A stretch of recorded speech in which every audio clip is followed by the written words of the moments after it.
Alhamdulillah, asyhadu an la ilaha illallah wa asyhadu anna Muhammadan abduhu wa rasuluh, amma ba'du.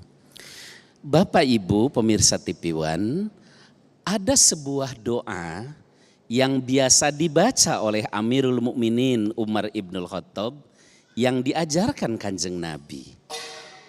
Doa itu berbunyi, Allahumma ja'alid dunya fi aidina wala taj'alha fi qulubina. Ya Allah, jadikan dunia itu di tangan kami, jangan jadikan dia di hati kami. Apa maksudnya?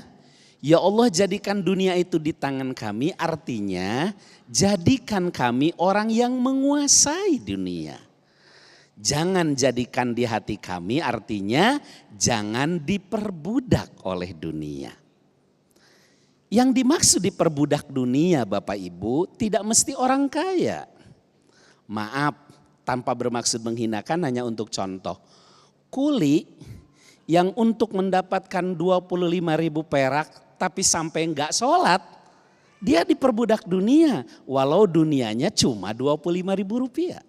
Tapi orang kaya, zakat dia tunaikan, infak sodakoh dia keluarkan, yatim dia urus, miskin dia bantu, maka dia menguasai dunia, dia menempatkan dunia di tangan, bukan di hatinya.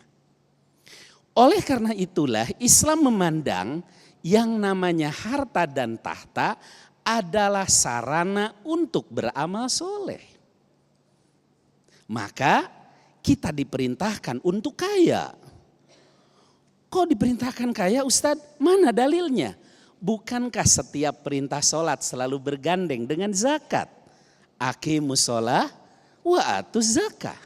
Ada 29 kali di dalam Al-Quran perintah sholat yang bergandeng dengan zakat.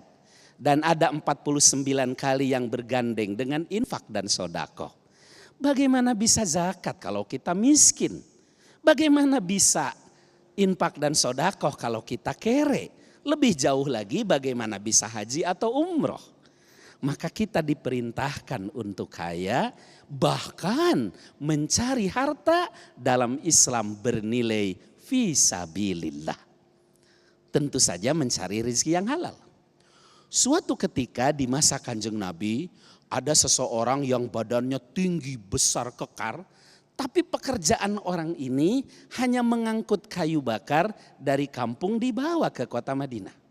Lalu diomongin oleh para sahabat. Kata mereka, sayang sekali badan tinggi besar kekar begitu cuma dipakai mencari kayu bakar. Coba dipakai jihad. Islam akan jaya, kalau dia meninggal dia syahid. Ketika obrolan itu sampai ke telinga Kanjeng Nabi SAW, apa kata beliau? Jika dia melakukan itu, mencari kayu bakar dalam rangka mengais rezeki Allah yang halal untuk menafkahi keluarganya, fahuwa fisabilillah, itu juga fisabilillah. Dengan demikian tidak ada yang salah dengan harta ketika digunakan untuk beramal soleh, zakat, infak, sodakoh, membangun rumah tahfidz, membangun rumah Quran, mengurus yatim, bahkan berbuat amal soleh yang lain yang perlu sarana harta. Yang salah ketika diperbudak oleh harta sehingga tak kenal lagi halal haram, tidak kenal lagi batasan-batasan, sehingga akhirnya dia diperbudak oleh harta itu. Mencarinya tidak kenal lagi rambu-rambu mana boleh mana tidak. Ya, melakukan hal-hal yang dilarang, judi, riba dan lain sebagainya, itu yang tidak boleh. Demikian juga tahta. Tahta atau jabatan adalah sarana melipat gandakan amal soleh.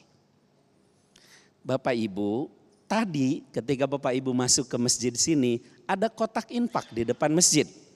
Lalu kita ngambil uang, kita masukkan ke sana. Atau ketika sedang duduk, ada kotak lewat, kita masukkan infak kita.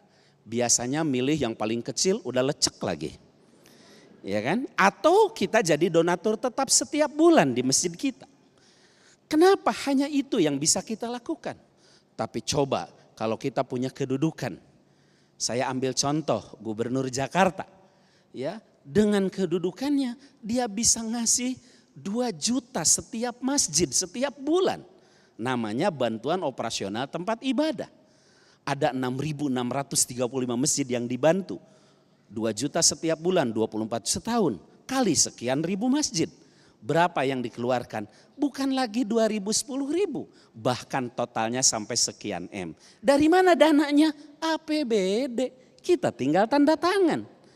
Maka jabatan bisa melipat gandakan amal soleh. Ada seorang teman jadi gubernur. Dia bilang, dulu Ustadz waktu saya mau ngurus yatim, mau santunan yatim. Kita bikin panitia, bikin proposal, cari dana ke sana kemari, lalu bikinlah santunan yatim. Yatim yang disantuni 50 anak, isinya tas, seragam, buku-buku sekolah dan uang 150.000. Sekarang setelah jadi gubernur 1.500 yatim yang disantuni. Bukan cuma alat-alat sekolah, sekolahnya digratiskan. Uangnya bukan lagi pego 500.000. Bukan lagi setahun sekali tiap bulan Muharram, tapi setiap 3 bulan.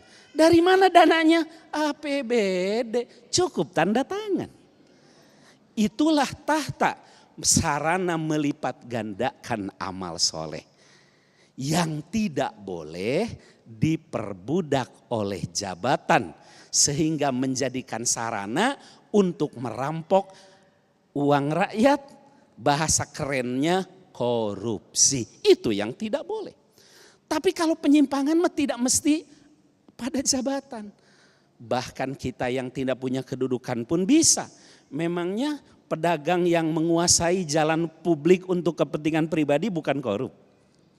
Harta dan tahta tidak ada yang salah ketika dijadikan sarana amal soleh.